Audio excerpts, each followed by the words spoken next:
Welcome to ProgressiveChristianity.org's Things That Matter interview series. We are filming today at Lip Supper Club. This is one of San Diego's premier drag spots, and I am so excited to be here. My guest today is a shame-slaying, hip-swaying, singing-songwriting comedy queen with a blistering voice. She's a gospel and roots musician from the Bible Belt who will move you, soothe you, help you heal some trauma, and always leave you laughing, which is true. I am so glad to welcome my guest today, Flamy Grant. Thank you for being here. I'm so happy to be here with you. Thanks for having me. Thank you. I've wanted to do this for a while, so I'm excited that you are our first guest in this interview series that we're doing on ProgressiveChristianity.org. The first. You are the very first. I feel very special right now. You are. You really are. I'm just excited to introduce you to people who may not know who you are. It's been so fun to just watch you grow over, I've known you for a while, but especially from the pandemic to now, just watching that growth and rough days. Early pandemic. Oh. Rough, but you actually made it look like a lot of fun. You got us through some moments. So I just wanted to point out, so you debuted a record, Bible Belt Baby, last year. It's the first full-length contemporary Christian album by a drag performer, which sounds hilarious because a lot of people would not relate Christianity to drag, but you do, and you do it so powerfully and so beautifully. However, there was a time when even you would have been scandalized by the words drag and Christian going together, because you grew up in a Southern evangelical household and lifestyle, right? You've also described yourself in your one-woman show as having been extra Christian. So at what point did you start to walk away from evangelicalism and pursue life outside of that upbringing that you had? Yeah, the walk away from evangelicalism specifically has been happening for a very long time. I would say even as early as maybe my late high school years, I started having questions about the faith that I had been raised in. And not necessarily the faith, but for sure the way we did faith in my particular evangelical sect, I'll call it. Because you hear the word evangelicalism nowadays, and I think that conjures up all kinds of images. For me, what I grew up in was a version of 80s, very fundamental, isolationist, like removed from the world evangelicalism, where it was very patriarchal. Women were not permitted to speak in our church. They had to cover their hair. We're both, completely breaking some spiritual laws right now by having our hair exposed. But yeah, it was very restrictive, very oppressive, especially if you were not a straight cis white male. You would bump up against some sort of oppression along your journey. And so I did go to a Christian school as well, and my school had people from all kinds of denominations. And I think that was my first exposure to, we don't maybe have the stranglehold on what Christianity is in our little church. Like, maybe there are more ways to interpret this thing, more ways to do faith, more ways to practice Christianity and engage with Jesus and those sorts of things. And so I would say even back then I was like, well, I'm curious, I want to hear what are my Presbyterian friends talking about, what are the kids at the Episcopal Church doing? And yeah, all throughout my 20s, I just kind of, I went to a Presbyterian college, and then in my 20s, I started working for a mega church in Reno, Nevada that was non-denominational as a worship leader. And from there, it's just, my world just continued to get broader and broader, and as I was exposed to more people, more ways to practice faith, and so that's been a long journey, lifelong journey, moving away from evangelicalism. Yeah, And you describe a lot of that in your one-woman show. I don't want to give a lot of that away because it is my personal goal to have the whole world see your show. I mean, it's such a powerful... We share that. It's just such a powerful message, and your story, too. And the way you tell your story with humor, but then also just enough that you made me cry. You made everybody cry in the show that you did here in San Diego. So we won't talk about that a little bit. I definitely want people to learn about just Flamy Grant and your persona. I followed you on social media before the pandemic, but during the pandemic, we saw this evolution of just this persona, and just more and more, like, I would see you post different wigs and how you bought a new wig, and you were having so much fun with it. And then one day, I mean, I don't even know if one day, I just all of a sudden, it evolved into like Flamy Grant. But was this something that interested you before the pandemic, or is it something that just happened because you were at home during this time and we couldn't do anything else? Yes, I have always been interested in what we culturally call feminine clothes, makeup, hair, wigs, those kinds of things. There are photos of me as a very young kid clomping around in my mom's heels, and I remember getting in trouble for ruining her lipstick tubes and things like that. So that instinct to like paint myself and like do this performative gender thing was with me from the get-go, from the very beginning, my earliest memories. Because I grew up in the world that I did, I wasn't able to explore that beyond a certain age. There was a point at which I think probably my parents, just my community, realized like, oh, like this wasn't just like a one-time cute, funny thing that we're going to snap a picture of and put in the family photo album. This is something that Matthew is drawn to, and we need to nip that in the bud. And I think that without explicitly telling me that these things were wrong or bad, like culturally, I got the message from my community, from my family, from my church, that there is one way to be a boy in the world, and that is to be, to be macho, to be strong, to be a leader, to use that God-given, and I'm using air quotes here, God-given right to rule over other people as a man. And so for 30 years, I just kind of like, pushed those impulses down inside, and I did theater in college and in high school, so I had my outlets for like creativity, and I've always been a singer-songwriter, but this particular version of artistic expression I did not engage with for most of my life. And it was, I had just gotten married in October of 2019 to my husband, and we had started watching RuPaul's Drag Race, and I had been to a few drag shows over the years here and there, especially since being out here in San Diego. There's a very thriving drag scene, obviously, here in San Diego. So I had this, my interest had been piqued again, I think, but it's still hard to like unearth something that you've buried for 30 years, right? So it took a really long time for me to be like, maybe the reason I'm so interested in drag is because I want to do it. That's so cool. Yeah, so I went out in drag a few times right around getting married and right before, in those months leading up to the pandemic. I went out, I think for the first time actually on Halloween. I was a Halloween queen. Mm-hmm. I did a witch look because it's safe. It's safe to do drag on Halloween because you can do whatever you want on Halloween.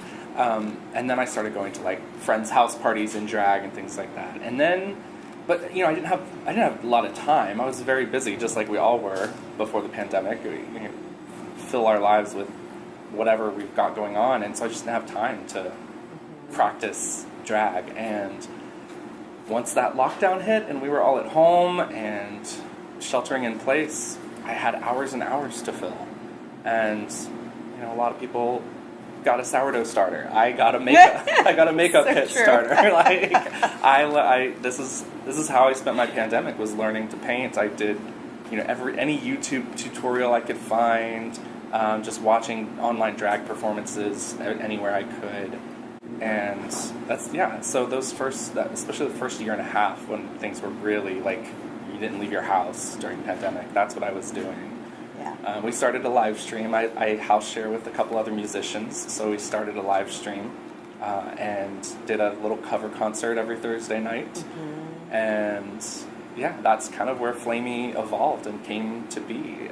And unfortunately, all of those videos are still online somewhere, so you can watch the growth and the evolution because it is a journey. And those, I mean, anybody's baby drag days are, fun to look at. It's fun to do a before and after comparison. So. Oh my goodness. Well, was there any hesitancy about live streaming or posting on social media as like in your drag persona? Mm-hmm. Yeah, absolutely. I was nervous. I blocked my mom on Instagram for a while because I didn't want to have to deal with it. I didn't want to have that conversation yet. I wasn't ready. She's unblocked now, and if you're watching this, hi, Mom. I didn't. I've always been kind of a brash, bold personality, and not give two cares about what people think, kind of thing. But to a degree, we all come up against the pressures of our social circumstances, the cultures that we're raised in, family expectations. We all have to deal with those. And so, yeah, it took me just a minute to work through some of those. But once I started feeling like this was something that brought me life and made me happy and was bringing some joy to other people, especially in those early days in pandemic. We had a small but mighty crew of people who tuned in every Thursday night to see what we were going to do, hear what songs we were going to cover that week, see what look Flamy was going to have. I use that word loosely, look, but once I saw that it was a way to connect with people, it didn't take long for me to just really realize that this was more than a hobby. I think we use the word calling sometimes in Christian circles. Yes, we do. I would use that word. I would associate that word with drag for me. Yeah, that's amazing. So, I mean, my next question really was going to be like, how did Flamy evolve? But how did you come up with the name Flamy Grant? It is the most clever name. I love it. It is clever for a certain group of people, right. And then there are others who I was talking to a girl in LA a few weeks ago. I did a show up in LA, young person, probably early 20s, and was asking me about my name, and I was like, Amy Grant, and she was like, I don't get the reference. And I was just like, I'm so old. But yeah, Amy Grant, I mean, so in the Christianity I grew up in, like the culture I grew up in, I was not allowed to listen to anything that we couldn't buy at our local Christian bookstore, which was called the Carpenter Shop. Shout out Carpenter Shop in Asheville, North Carolina. I don't think it's around anymore, but I spent hours and hours in that bookstore, and I loved Christian music so much. If you don't know that CCM as an industry exists, like you can it can completely fly under your radar, but if you're in it, like it's a whole world, and there were so many artists, especially in the 90s, who just dominated our CCM charts, and I just, I loved it so much, and that's what I wanted to do. I wanted to be a contemporary Christian singer. I did too. I'm so far from that. I can't even sing in front of people, but I wanted to. Right? Yeah, but I'm technically so far from it, but at the same time, I'm doing it in my own way, right? Yeah. It took a long time to get here. So the name just came from the fact that, I grew up loving Amy Grant, and I was laying in bed with my husband one night. We were watching Drag Race, and I turned to him and I said, "What would your drag name be? Do you have a drag name?" And he's like, "Oh yeah, I have a drag name, Amanda Do It." Oh, I love it! Right? So he had clearly thought about this, and I had never considered that for myself. And I was like, "Well, I love the names where it's a pun on somebody's name, like Shaka Convict or Tina Burner. Right. Like you pick your icon and you play with their name." And so I just started mumbling things around Amy's name, and that one came out, and Flamy Grant came out, and my husband laughed. And he doesn't have the same upbringing I did. He doesn't have the religious trauma, and he didn't really, he knew Baby, but he didn't know who Amy Grant was growing up. So I was like, if my husband laughs at that, then I know there's a whole bunch of kids who grew up in church youth group who are going to really love it. Yes. So For sure. I went that night and I like saved the handle on Instagram, and I didn't tell anybody, but like I had a secret private Flamy Grant Instagram account for months before I finally made it public. I love that. Oh my gosh, that's awesome. Well, my husband too. He totally got it when he said Flamy Grant. I mean, his same baby. Yeah. Thank you for going mainstream, Amy. Right? The crossover moment made it broadened possible. The audience. Yes. Yeah. So going back to your album, Bible Belt Baby, it's such a powerful album. I was so excited when I heard. I cried. I cry easily, but I mean, I was moved. I was really moved by the album and the songs. The songs are very powerful about coming out and God's unconditional love, and how we should also have that unconditional love. And so Bible Belt Baby, why did you start touring in the Bible Belt? Why not the West Coast? I mean, it makes sense, like Bible Belt Baby, you go back to the Bible Belt, but to me that would seem like one of the scariest places to go back as a drag artist. So why did you choose to go back home and start your tour there? I mean, like most things in life, it was parts circumstance and parts, meeting my circumstances with some intentionality. So I had been invited to do a couple dates with my friend Deem the Artist, who's an incredible singer-songwriter, country artist, Americana, and they were releasing their first record on a major label, and I got invited to come play 2 shows in Tennessee, and I was like, well, if I'm gonna be over there, I want to take advantage. Drag queen, ask any drag queen. What we do is we hustle. So like, if there's an opportunity, we're going to turn it into 2 opportunities, right? So I was like, I'm already over there. I grew up in Western North Carolina. I'm going to figure out how to do a little mini tour here. So it was hard. I don't have a manager yet. I don't have anything, I don't have anybody booking for me. It's just me. So I cold called clubs and venues and listening rooms and hooked up with another friend, Deborah Lynn, who's in Western North Carolina, singer-songwriter, and I was like, do you want to play some shows with me if I can get them on the books? And she was like, absolutely, that sounds so fun. So I don't know how many places I emailed and called, but finally got a handful of them to be like, okay, we'll give this drag, folk, Christian musician a shot on our stage. And the next thing I knew, I was playing, I think it was just 5 nights in like Tennessee, North Carolina, and Georgia. But I was definitely nervous. Tennessee, we all know, is like a really scary place right now for queer people in general, and for drag queens and for trans folks. The legislation, the laws that are being passed to try and ban our artistic expression, ban for trans folks, literally ban them, like ban their way of being in the world. Eliminate, I think was the word, or eradicate is the word that somebody used at the CPAC conference. Trying to literally eradicate trans folks.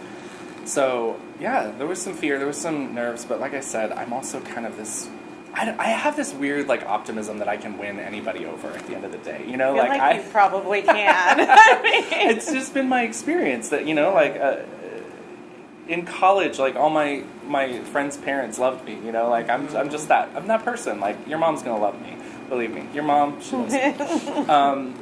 And I just have this like weird delusional optimism that no, it'll be fine. And there was one show in particular in North Carolina where some community members caught wind that a drag queen was coming, and that show was at a church. I was performing at a church, and so there was talk online about protesting it, and I was like, well, if they're there, I'll just go out in drag and I'll welcome and say hi and like welcome them into the show and be like, come on in, like let's come see what we're all about. I bet you're gonna love it by the end of the show, So that didn't happen. There was nobody there protesting, thankfully, because I probably need a little someone to like swing my optimism back into a little bit of a state of reality, especially right now in the world, because it is dangerous. Well, Chris, my husband and I we're moving. We're moving back to the Bible Belt. This fall, we're headed back to North Carolina, and that's a really intentional choice for us. Mm-hmm. And it's partly because I want to be close to my family again, but it's also because queer people in the South I feel like need what I'm doing more than San Diego does. You know, like San Diego's going to be just fine without me. Like we're doing great out here. No, we're not. Yeah. We're not. But thank you for trying. No, but you're right. But just the work Yeah. of what I'm trying to do in drag, which I see is kind of twofold. First and foremost, I feel like my work is for queer people, and it is for people who never saw themselves in the church, and I want to make sure that they have options. And unfortunately, that gets called grooming now, and we have this whole narrative that's being perpetrated, or I can't think of the word, but just continued by people who think that, or want to think that drag queens are out here like Right. trying to turn people gay, or trying to turn people queer, or even worse, like doing something Right. sexually immoral or heinous with kids, Yeah. which could not be further from the truth. First of all, 90% of drag queens do not want anything to do with kids, okay? Your kids can't tip. Your kids can't tip. So, like, drag queens do what we do because we came from places of trauma and difficulty, and there are things we had to overcome in order to be our authentic selves, and we see that in queer kids today. And it's not about turning your kids queer, because guess what, baby? Your kids are already queer. No, Like, yeah. They already Regardless are. All of right? what you try to turn them into. My whole upbringing was about trying to make me straight. If you could turn someone one way or the other, like, believe me, it would have worked on me. I didn't even know what queerness was until high school, you know, like, but I was playing, like I said, playing in my mom's makeup and playing in her heels at the youngest of ages. So for me, it's about making sure that queer kids see options. Right. I had no idea what was possible for me as a human being in the world, other than this very strict, straight, narrow path of, like, basically, Matthew, you have to become a pastor, like, or become a church leader. Like, that's what I felt like I had to do. Yeah. You know, a music minister in the church, that kind of thing. Yeah. So I was saying that there are two things that I feel like my drag is for, and the first is that, for the queer kids, for queer folks in the church. And second, I feel like this is true for every queer person. We have to navigate other people's discomfort with us, right? Every time we come out, it's figuring out, what is the reaction going to be? Are they going to be cool with me? Am I going to have to calm them down? Am I going to have to do code switching, like, which just means, like, performative behavior to make them feel more comfortable? Like, do I have to act more straight, you know, to, like, if I'm coming out to a straight guy? So our whole lives are about navigating other people's fear, navigating other people's discomfort, and making them feel better about our presence. And it's unfortunate that that's the way it is, but it is. And so I see part of my drag and part of my mission to help Christians, conservative folks, navigate their discomfort around what drag is, around what queerness is in the church. And I think I'm pretty dang good at it at this point. I've been doing it for 40 years now. So yeah, it's a lot. It's a lot to look at this and you know, to think about turning on a drag queen's album. But for the people who do and who are willing to go there and be open and listen, I have some things to say to those folks. And I think there are things that are going to leave them feeling very encouraged and hopeful and uplifted. And so that's what I'm trying to do with all this. Well, and you do such a great job, like, on social media. You post a lot of videos, like, just answering on TikTok, you know, like, responding to a lot of the bigotry, a lot of the lies, especially the stuff that's being said by, you know, so-called Christians and pastors and people who think they're pastors, and I really appreciate that. You know, you answer, you know, it's quick responses, but you're very good at posting those. And I just think of, you know, the kids that I went to youth group with. I think of my best friend Chris, who, you know, was in a similar position. Growing up, we were in this conservative youth group. I knew he was gay. He wasn't coming out to me because we didn't do that. Right, you know, like, you didn't. And I just think, like, had my friends back then had your videos to turn to, like, what a difference that would have made in their journey, their trajectory.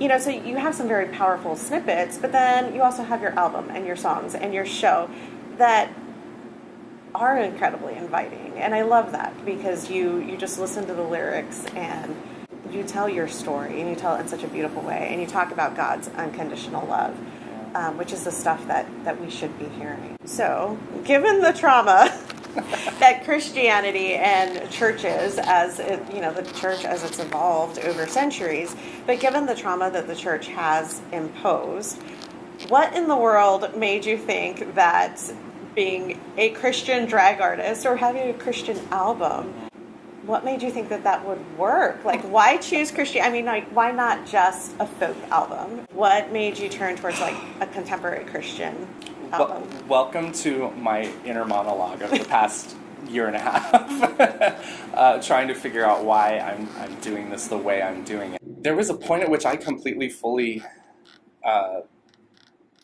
left. Well, not even completely fully. I can't even honestly say that. But in my mind, I was no longer identifying with the word Christian. I was like, that's not me. Christianity is too messed up. I don't want nothing to do with it.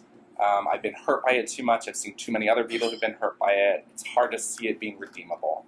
And I think that was a really strong, necessary response on my part in my journey to the evangelicalism that I was brought up in. And like I said, I've been exposed to so many varieties of Christianity now in my adulthood, where you can't in good faith say, like, the Christian faith altogether is toxic and wrong for everyone, right?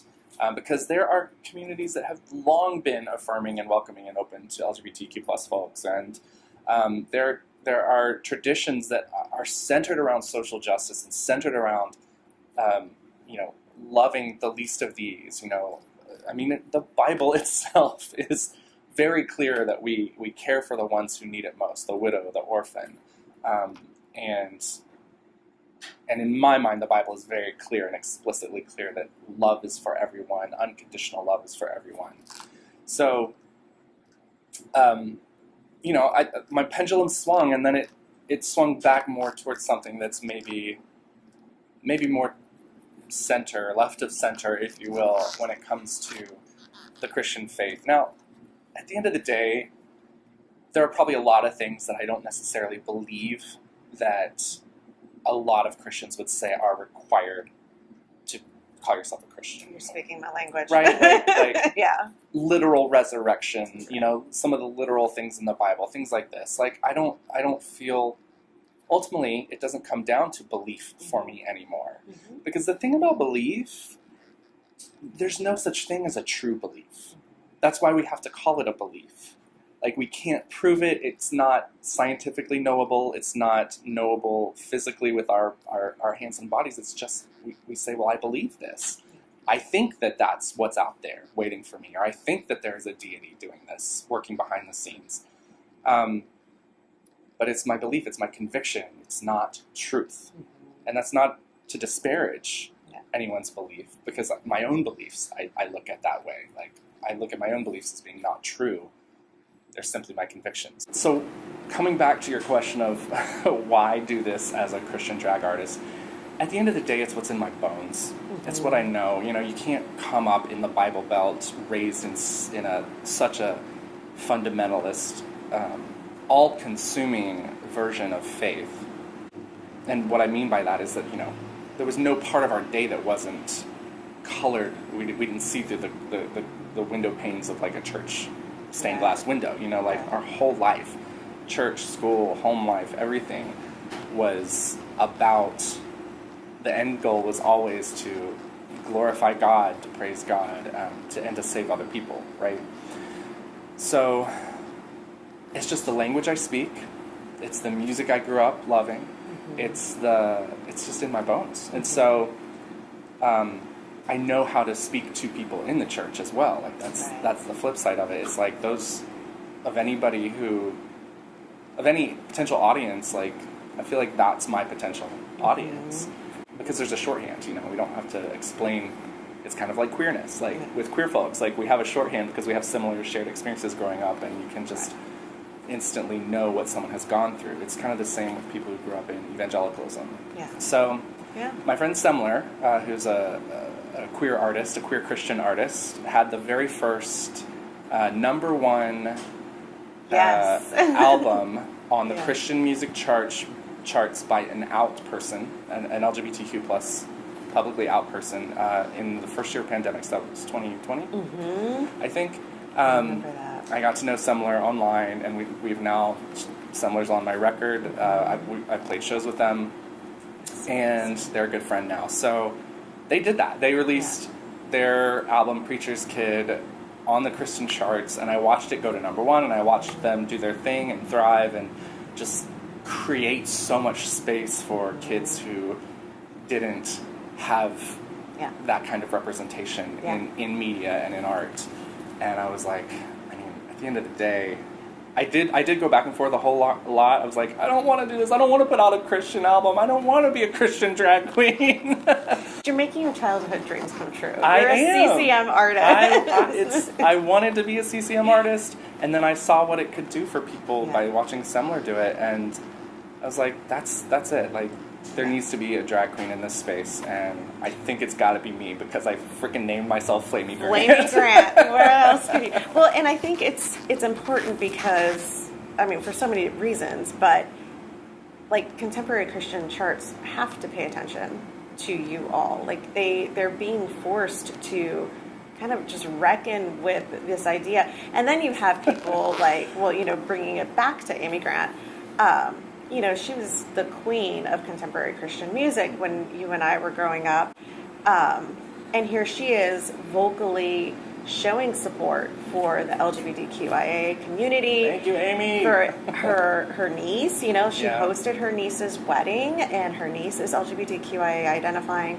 And I absolutely love that. I think that's amazing. But it forces this pretty conservative, you know, group, I guess, to have to start reckoning and trying to get answers and pay attention. They have to pay attention to you. Which the backlash that we're currently experiencing politically and in churches and just among evangelicalism, that is the start of that reckoning that you're talking about. They are being forced, and they do feel forced in a way that makes them feel very uncomfortable, and it's why they're fighting back so hard right now and coming for us so hard with legislation to try and continue to oppress us and silence us and keep us out of their space, right? Their space as they see it.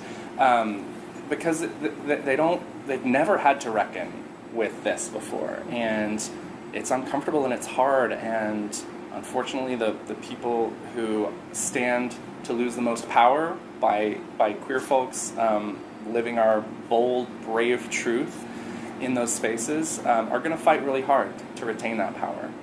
So that's what we're seeing, and I say that because I feel like it's important to know, and especially for any queer folks listening, like, just know, like, this is not our permanent situation, right? Okay, we are not always going to be fighting legislation that literally takes our right to live away. We do have to right now, really hard, really hard.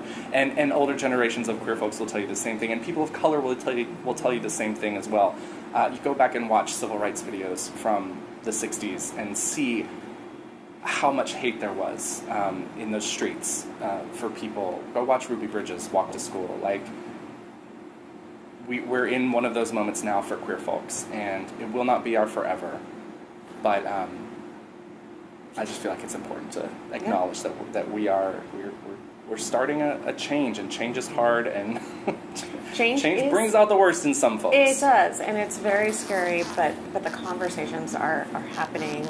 So, going back to Amy Grant. Right, Amy Grant. Sorry. Got on my little soapbox for a minute there. I love your soapbox, and that's what we're here for. Does Amy Grant know about Flamy Grant?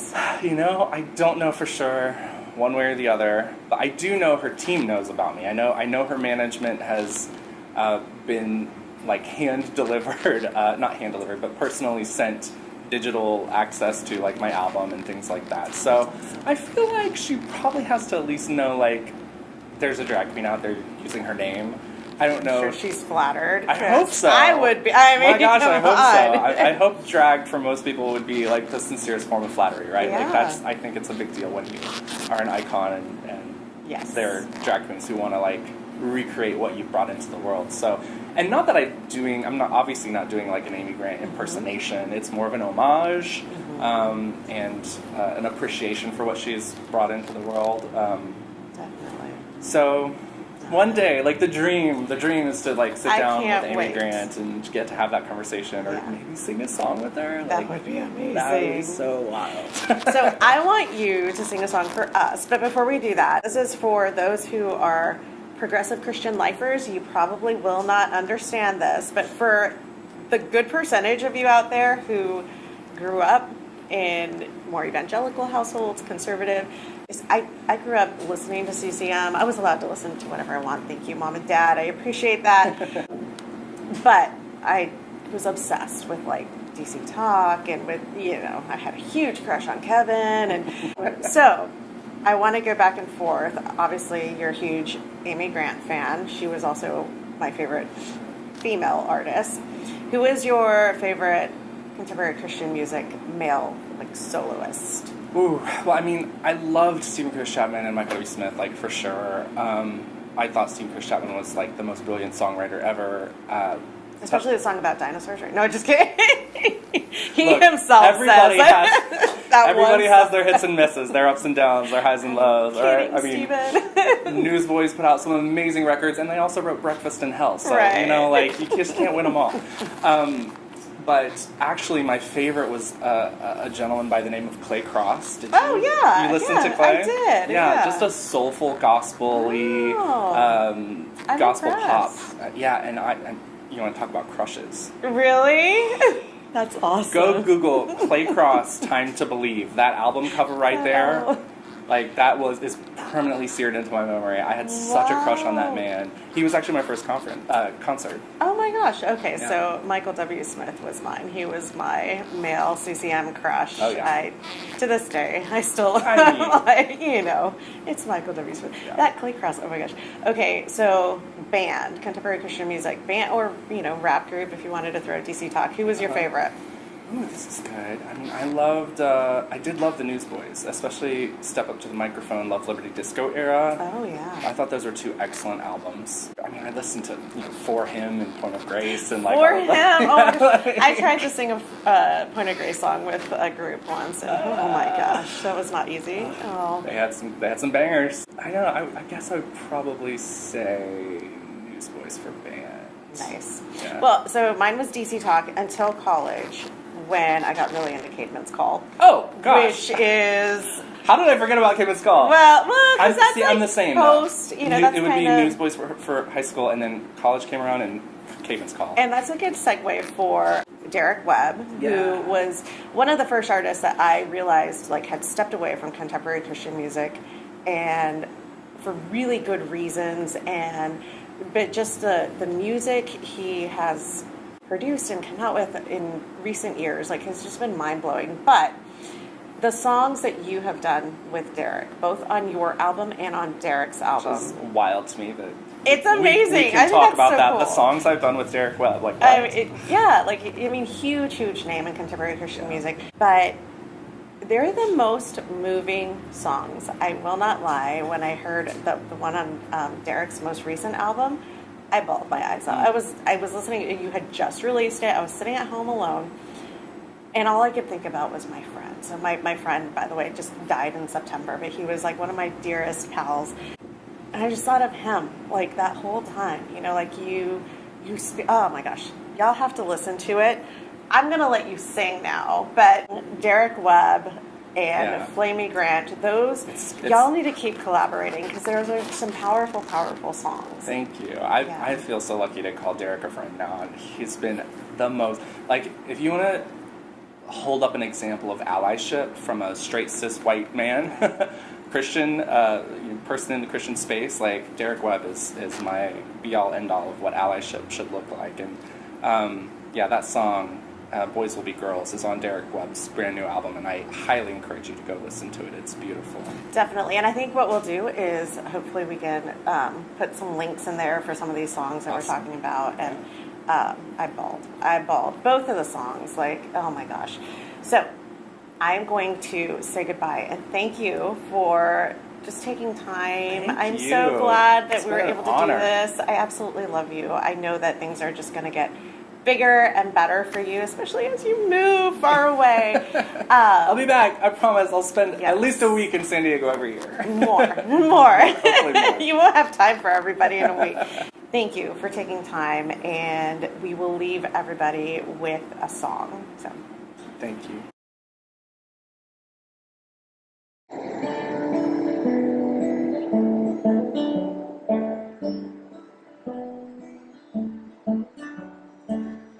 It's been a while since I sat with you without a knot in my chest. Oh, it's been a while since I wanted to. I always felt a little oppressed. Oh, it's been a while.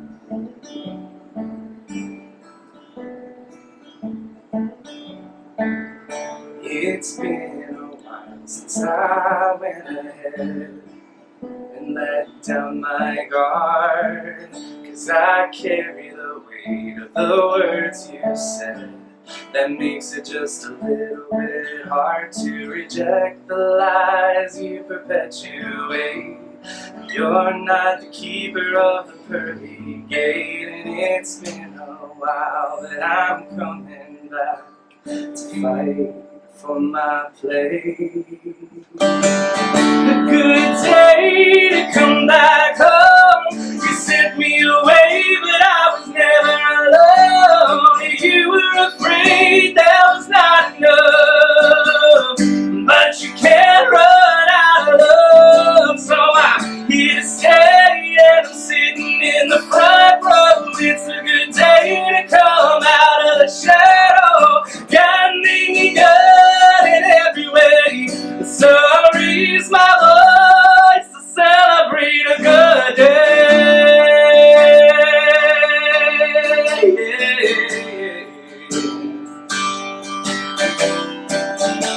It's been a while since I could admit there was something missing. I've seen enough to know what love is. Yeah, what love isn't. I'm not content to fade into the crowd and let you decide who's in or out. So I'm coming back, 'cause I'm living proof it all belongs without a doubt. Yeah, good day to come back home. You sent me away, but I was never alone. And you were afraid there was not enough, but you can't run out of love. So I'm here to stay, and I'm standing in the front row. It's a good day to come out of the shadow. God made me good in every way. So I'll raise my voice to celebrate a good day. Yes, I will. Yeah. Oh. It's a good day, nothing's gonna keep me out of the light. I'm not gonna hide, I got a heart in the right place, covered in the good graces of an endless love. It's a good day, nothing's gonna keep me out of the light. I'm not gonna hide, I got a heart in the right place, covered in the good graces of an endless love.